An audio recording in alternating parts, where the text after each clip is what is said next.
How's it going, everyone? Nick from Comic Culture here. It is Nick at Night, the weekly comic book review show where I go over the books I read this week. Non-spoiler discussion. You don't want to miss it. Stay tuned.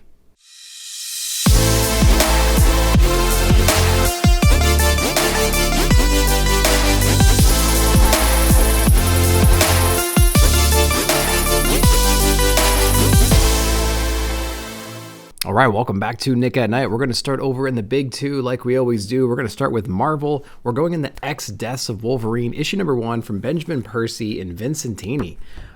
If you were a Hickman, Hoxpox, Inferno kind of a fan, you need to be jumping on XDeaths of Wolverine for sure. I would probably pick up X Lives as well.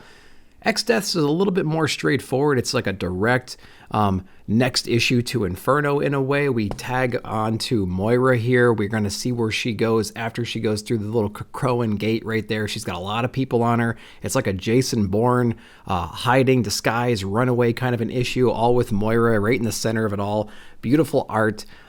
Great storytelling. It really kind of puts you back in the vibe of reading Inferno, but it kind of takes the spotlight and puts it right on Moira a little bit more, and it's absolutely gorgeous. There's some pretty interesting things that happen in here. They're introducing a little bit of cybernetic implants inside of humans. I'm wondering how fleshed out that's going to get, if that's going to kind of evolve as we go through this. And, it's going to bring up all sorts of memories from Inferno and Hoxpox, so I can't wait to see more about that here. We get a very interesting type of Wolverine towards the end. I'm not going to spoil how, why, what it is, what it looks like, what its intentions are, but it's definitely a pretty alarming, and we'll see what happens there. And so I've been digging X Lives and X Deaths of Wolverine. X Death a little bit more than Lives, but we're going to give Lives a little bit of time to mature, to kind of set the stage. We got Omega Red in there. We don't know what's going on. And but I've really enjoyed X Deaths of Wolverine, so if you're into the Hoxpox stuff, if you're into Inferno, you need to be on this book. Sticking with the Marvel, we got a few more Marvel books to go through. We're going to go into XMen issue number 7 from Duggan and Pepe Larez.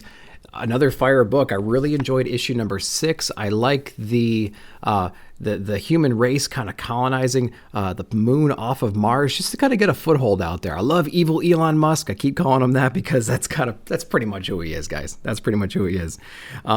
This issue in here goes a little bit more into Cyclops, the whole issue surrounding his death, his very public death. And because of his public death, he's not allowed to be resurrected, or else it would kind of give away the secret that the mutants can do such a thing, So we're exploring that whole thing, how it happened, who was responsible, the actual moments, and what took place to actually kill Cyclops. Is a pretty interesting thing to witness in here.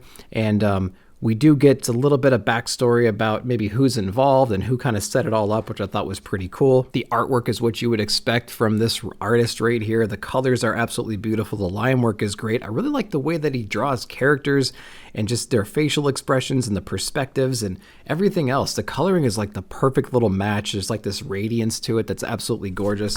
I've really been digging issues 6 and 7 of X-Men. The first one was pretty good as well. The ones in between 1 and 5 or 1 and 6 were like, meh, you can pretty much throw those away. I'm sure there's some little seeds there that you might need to extrapolate and figure it out, and it might be relevant later.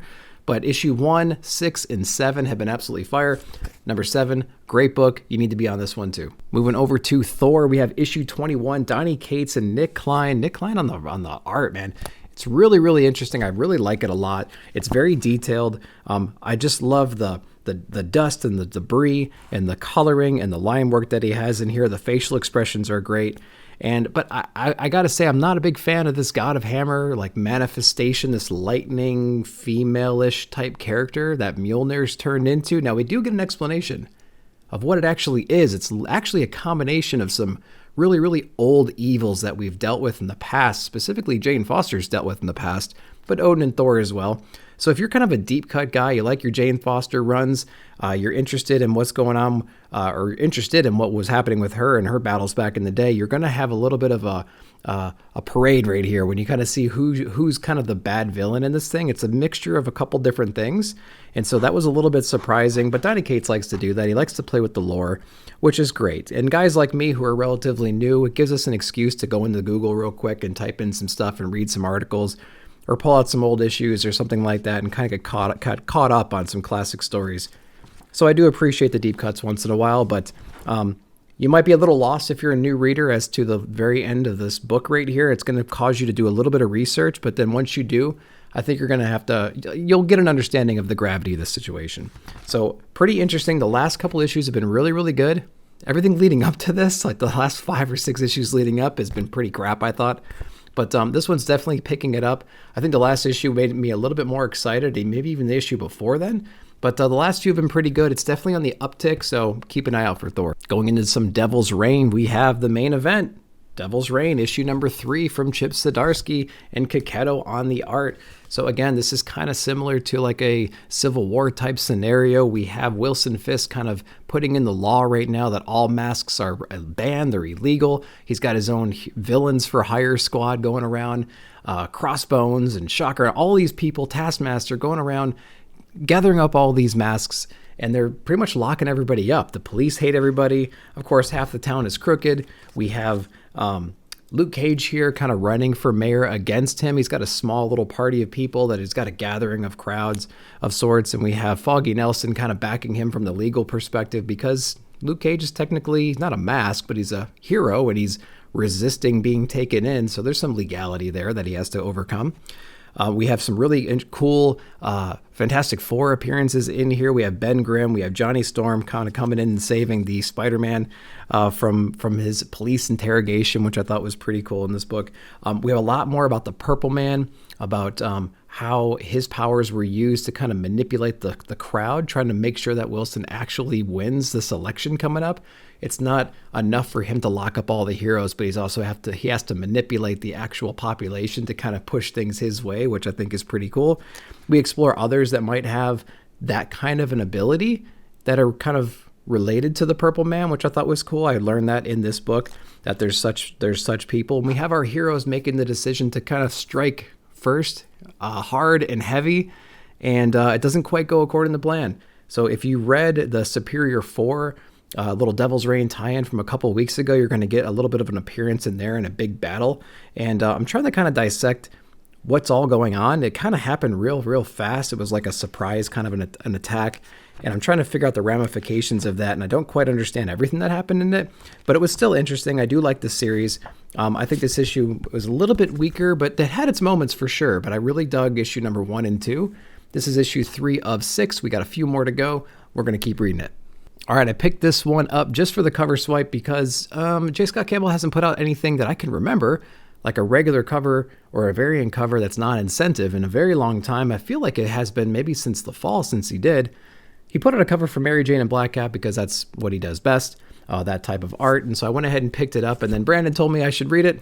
He wanted my opinion on it, so here's my opinion. I ain't mad at it. So it's really good interior art on this. It's by C.F. Villa, I believe it is. And this is a Jed MacKay writing. I've been growing on Jed MacKay for a little bit now. I've been reading Moon Knight. Moon Knight's been growing on me very slowly. I tried some Magic the Gathering. Didn't really dig that. I'm a player, but I just don't like the comic version of that. But I jumped into this book right here with very low expectations. And the first thing that blew me away was just the art.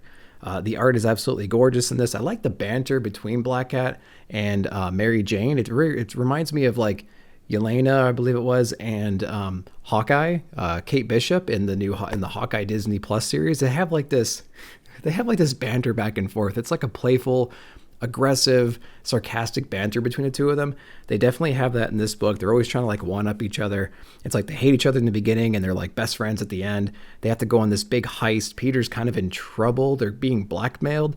And so they have to kind of complete this mission overnight. And so they kind of use their powers. They use whatever they can to kind of solve this heist that they have to go through, which takes them through several villains throughout the night. And I thought it was pretty cool. It was a charming book. It was funny. It had its moments. The art's beautiful. And I had fun. You don't really need, I went in completely cold. You don't need a history lesson. You just need to know that Spider-Man's in the hospital right now. And he can't really do anything. Ben Reilly's doing whatever he's doing. We're going to figure that out later. And these two girls step up and kind of save the day, which I thought was pretty cool.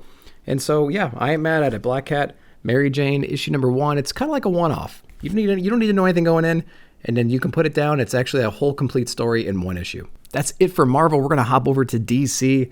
We're going to start with another gorgeous book. This is Tom King and Greg Smallwood on Human Target, book number 4, with that awesome cover. They always have killer covers for these. They're so colorful and vibrant, and they just pop. Absolutely love all the covers.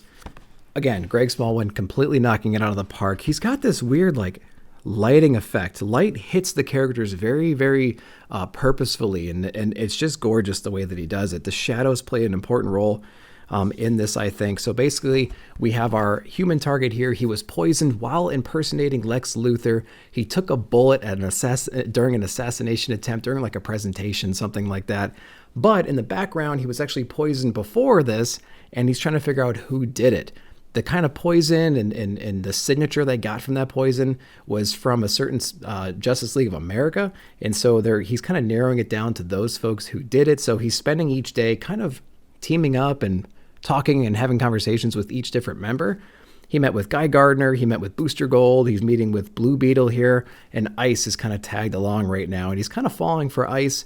He knows he probably shouldn't. She's dangerous. He doesn't have that much time to live. He doesn't know what he's doing. He's trying to solve his own murder, but she's just always kind of there. She's like that beacon of light for him.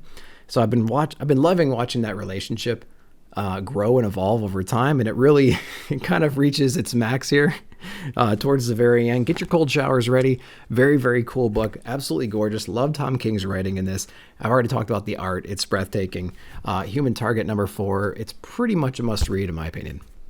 All right, we're going to go over to another kind of like a mini event, just a little bit out of continuity. This is DC versus Vampires, issue number 4 from Tynan Rosenberg. So this is a 12-issue run. We're on issue 4. I jumped in because Tynan was named on it, and I was kind of really into the Batman Tynan book. I didn't think it was that bad at all. And then we heard that Rosenberg was kind of taking over as at least half the writing, right? And we're kind of figuring out what that means as we read this book. This book's actually a lot of fun. So we have this vampire clan kind of secretly taking over the villains and the heroes. We had a very, very capable hero. It was Green Lantern taken over in the very beginning, and he's kind of spreading that vampire bite everywhere. You know what I mean? We got rid of Flash. We got rid of a few other people here and there. And so what's interesting about the story at this point is people are kind of getting wind that this is happening. The villains, the heroes, and they don't quite know who they can trust. So we have certain heroes kind of saying, well, I don't know if Batman can be trusted. He is a bat after all. There's vampires everywhere. He lives in a cave. He's always in the dark. He's acting weird all the time, those kinds of things. So they almost don't even trust each other. But it doesn't also help that some of the heroes that have already turned are kind of planting the seed of doubt in other people's ears, like, hey guys, we found evidence that it was so-and-so, so we got to go take them in. And so that's what's kind of happening in this book here. A lot of that's come to fruition. Now, we don't really quite know who's turned and who isn't. We have some definite answers for that. But I feel like we're learning more and more every single issue. There's a really great Constantine and Zatanna moment in here too. I absolutely love Constantine. Whenever he's in a book, I'm just loving every single page of that. So I like this a lot. We have a great Green Arrow Batman battle in this thing, and the big misinterpretation of the scenario. I absolutely love that part. It's kind of a nice little surprise. I wish it wasn't 12 issues. I wish it was maybe like 8, maybe 10, but it's 12. We're going to deal with it. Pretty fun ride so far. DC vs. Vampires. It's not a must read, but it's just a fun one. All right, we're going to go over into Wonder Girl. We have issue number 7 from Joelle Jones. Kind of a heartbreaking thing because we're going to be losing Yara Flora here soon. So this is probably going to be one of the last issues. She's going to be mixed in with some other, I think, Trials of Wonder Woman, something like that coming up soon. I think it's a 1 or 2 issue run coming up. But as far as an ongoing goes, I think we're pretty much done. I'm not exactly sure why. I don't know if she couldn't keep up with the schedule or whatnot, but Joelle Jones's art has been great whenever she's actually drawing it as well. So Yara Flora is just a really good, charming, funny, charismatic character. We get a cool origin story here. We understand how she was trained. We understand kind of her frame of mind and why she makes the certain choices and where her passion lies. So I absolutely love what we've gotten so far with the character. I hope they explore it some more. But if you've been in the Yara Flora, you can probably pick these up. You'll blaze right through them. You'll enjoy the art. You'll probably fall in love with her like a lot of us have, and you're going to want more. So I can't wait to kind of see Wonder Girl, Yara Flora in the future. But this is issue 7. Not a bad read. All right, moving off of the big 2, we're going to go into Boom Studios with House of Slaughter, issue number 4 from Tynan. We got Aaron and Jace on the cover here being swallowed up by the monster. It's like the chaos around them just won't let them be, won't let them just be together. And I think that's kind of the underlying story behind this whole thing. I do love the expansion of the lore. I think I've made this comparison before with John Wick and John Wick 2. Something is Killing Children is like watching John Wick. You get like the core of the story. You get an action hero in there kicking so much ass. You absolutely fall in love with it. You get a hint of the broader scope of everything. And then in John Wick 2, you get to blow out all these different families, these factions, these roles and responsibilities, and who's with what and what the hierarchy is. That's what I was expecting House of Slaughter to be, but I was pleasantly surprised with Jace and Aaron in here. And I'm not too like interested in their relationship, honestly, but I do like all the backstory that both these characters have and how they kind of came together and how they're being ripped apart. So it's been kind of fun watching them like fall in love and then like stab each other in the back and not trying to understand each other's motives. And so it's been pretty cool so far. It's not the behind the scenes, pull back the curtain thing that I wanted with like this whole House of Slaughter and House of whatever else. But we're getting that little by little as we go through. And I'm wondering what this book's going to look like 15 issues from now. Not entirely sure. Are these two going to be a thing? Is it going to be like the main story of is their relationship progressing? Are they going to be going against the houses and go on the run and all this other stuff? And it's going to kind of forget the whole Something's Killing Children mythology that they built. So it's been okay. It hasn't really quite met all my expectations, but it's introduced me to some new concepts and everything. So pretty good book overall, but I would still say Something That Is Killing the Children is a little bit better, and that should be coming back, I think, in March. Okay, holy crap, we actually got a new issue of Saga. I pretty much waited 3 years to say that because when I first started reading comics, Saga was one of the first runs I ever read all the way through, because I just typed in like best image books and it was on the top 5 list no matter what site you ever went to. So I went ahead and binged it digitally. And then by the time it was like ending in single issues, I was picking a few of those up and then it went on hiatus. And then we had the global pandemic. But guess what, guys? We actually have issue 55 here. I read it. I absolutely enjoyed it. It immediately brought me right back. On the Cerebros channel, Verno invited myself, Robbie from Pop Culture Philosophers, and Jennifer from Comics Will Break Your Heart. We went through all of our favorite characters, our favorite moments, our favorite deaths, the themes of the book. We talked about it for like an hour and a half. And go check out on Cerebros channel that breakdown and then jump into this book. But I want to know in the comments below, if you picked this up and you did not read issues 1 through 54, and you read issue 55, what did you think about it? I'm talking to you, Flash. I'm talking to you. You got to let me know what you thought about this book because I am dying to hear it. Reading 1 through 54 is an absolute necessity. You cannot jump into issue 55 and know what the hell's going on. This is not the type of book where you can jump in whenever it's kind of out, whenever the issue is, and then eventually you'll just pick it up. It's not going to happen. There's so much backstory. There's so many interconnected people, storylines, rivalries, hatred and love, and everything else. There's so many complicated, complex parts that we're moving between 1 through 54 that jumping in at 55, you're not going to know what the hell's going on. Or you're not going to know the significance of the things that happen in this book, because we get a lot of sad answers in this book, and we get a lot of like inspiration and hope in this book too. So it kind of takes place a couple years, I believe, after the last issue, 54. So we get to see Hazel, we get to see how she's grown, how she's matured. We still get that dialogue and that narration that we've known and loved through the last several years. We get Elena on here too. We get to see what she's up to. We get introduced to a couple new people as well. And we almost feel like protective of this family, which is really, really strange. But I think it's well warranted. We get to see Squire and a lot of familiar faces and characters and things like that, which, it just brings back all kinds of emotions. It's great. Fiona Staples' art is great in this book. I feel like she's matured as an artist. Robbie was comparing her like the first issue to the last issue, and you can really see her confidence build. But I think that she's changed her style just a little bit in this one over the last 3 or 4 years. And so I do love it. I wish there was a little bit more line work to it, or maybe a little bit more inking to it, and the backgrounds, maybe a little bit more detail in the backgrounds. But I like the direction she's going. It's still real. It's still crisp. It's still beautiful, and the colors really, really complement it.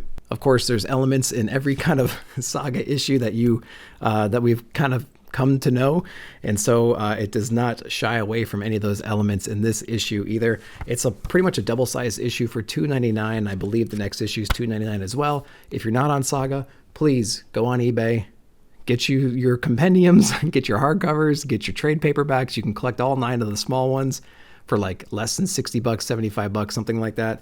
You'll binge read it in probably a week. once you start getting into it, and then you'll pick this one up and you'll just be right in with the rest of us. Saga is an absolute must read if you're a comic book guy, and especially if you're in the indies. All right, going over to Ice Cream Man. This is issue number 28 with that, typical Ice Cream Man weird front cover. It's like a dictionary going over all these somewhat negative words. We have like ear splinting, effigy, we have inflame, endanger. And so it's just even the cover's depressing. Even the cover's depressing. I like the underlying story. I like that there's like a demon, there's like a devil. He's almost like not necessarily watching or overseeing, but he was a lot more present in the other issues. And maybe it's because during the time of these things, he's been taken away, and there's like a trial for him right now where all these different beings from across the universe or wherever are kind of putting him on trial. And it's a very difficult book to understand, but there is an underlying premise.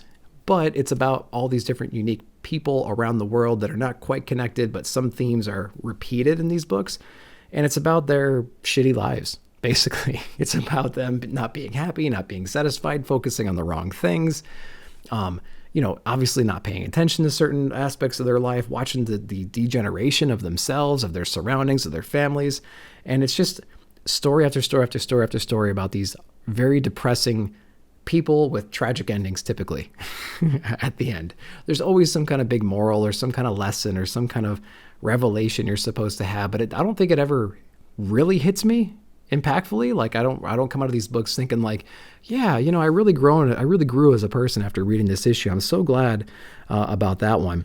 This one right here is just the same thing. I think the basic story about this one is this is a guy who studies words. He studies roots. He studies meanings. He tries to figure out where the origin of things are.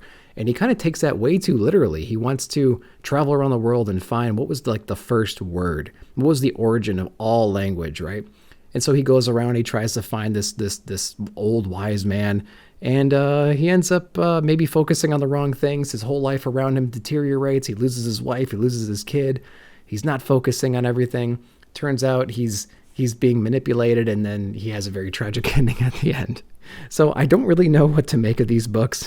I keep reading them because they're just kind of fun and like weird, even though they're depressing and like somewhat engaging and enlightening at the end. But there's just something about Ice Cream Man that keeps drawing me in every single time. I'm like a moth to the flame.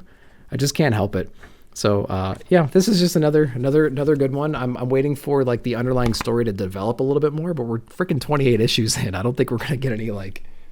All of a sudden, we're gonna like focus mainly on the underlying story here and kind of wrap that up. I don't see that happening. What is this gonna look like in 20 more issues? How many issues is this going? What's Ice Cream Man gonna look like on issue 50? We're gonna have 50 depressing stories? I don't know. I digress. I like the book. I'm gonna keep picking it up. It's been a fun read. But just kind of know what you're getting into. Just know what you're getting into and don't expect like answers.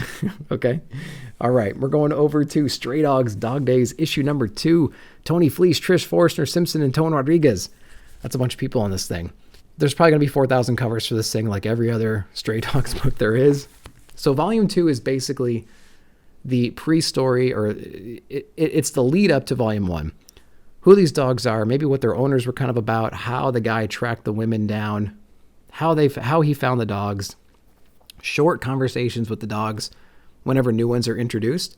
So if you're wondering, like, when we saw the house and we kind of understood what was going on, it was already populated with a whole bunch of other dogs in there from all walks of life. And like no one was really questioning what was going on. This is basically a little 2-issue run of like how all those dogs got there, how the guy met the women, and what he did to them.